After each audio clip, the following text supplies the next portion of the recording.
Assalamualaikum warahmatullahi wabarakatuh. Perkenalkan, saya Safina Meilia.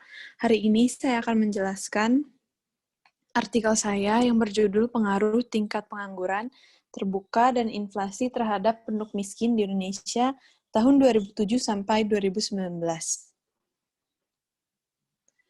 Pertama, saya akan menjelaskan secara abstrak apa yang ada dalam artikel saya. Pertama, kemiskinan dapat dipengaruhi oleh berbagai faktor, di antaranya adalah inflasi dan tingkat pengangguran. Pada artikel ini, analisis dilakukan menggunakan data time series, di mana studi melakukan penelitian tentang inflasi dan tingkat pengangguran terbuka terhadap kemiskinan di Indonesia tahun 2007 sampai 2019.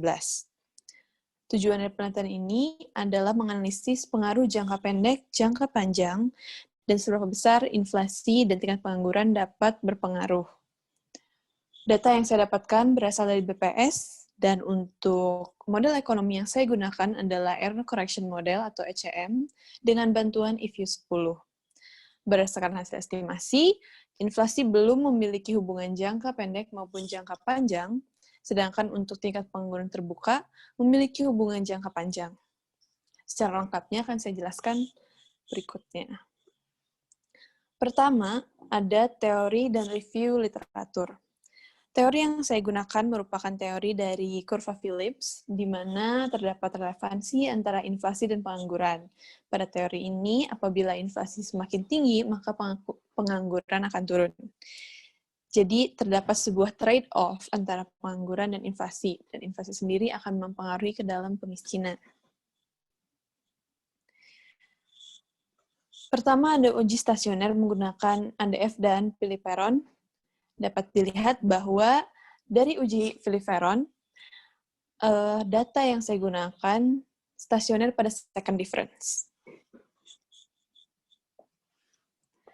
Kemudian ada uji kointegrasi, di mana dapat dilihat bahwa signifikansi berada jauh di bawah alfa, sehingga terdapat 3 model kointegrasi. Kemudian kita akan melihat hubungan jangka panjangnya melalui regresi atau koreksi Engel-Granger, di mana dapat dilihat bahwa tingkat pengangguran terbuka mempengaruhi variabel penduduk miskin. Sedangkan untuk inflasi, dia belum ditemukan pengaruhnya. Kemudian ada uji residual. Uji residual digunakan untuk melihat apakah model ECM kita sudah valid atau belum. Dan dapat dilihat bahwa residual berada di bawah alfa, sehingga uji atau model ECM kita sudah valid, sehingga bisa dilanjutkan ke regresi untuk melihat pengaruh jangka pendeknya. Dari pengaruh jangka pendek, kita dapat melihat bahwa tingkat pengangguran terbuka dan inflasi belum menunjukkan adanya hubungan. Sehingga dapat dilihat dari probabilitasnya yang berada di atas alfa.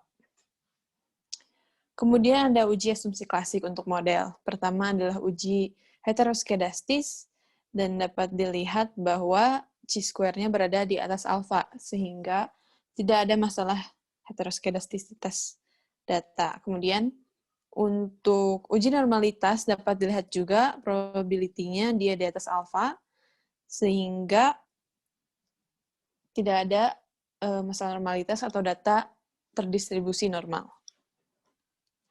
Terakhir adalah kesimpulan. Dengan data yang saya gunakan yaitu 2007 sampai 2019, estimasi menunjukkan bahwa inflasi memiliki pengaruh positif yang tidak signifikan. Sehingga apabila inflasi naik, maka belum tentu kemiskinan pun akan naik. Yang kedua adalah tingkat pengangguran terbuka. Dari tingkat pengangguran terbuka, dia memiliki hubungan yang positif dan signifikan. Sehingga apabila penganggurannya naik, maka kemiskinan pun akan naik. Hal ini terjadi dalam jangka panjang, dan pengaruhnya terjadi dalam jangka panjang. Sekian dari artikel saya, semoga dapat bermanfaat. Wassalamualaikum warahmatullahi wabarakatuh.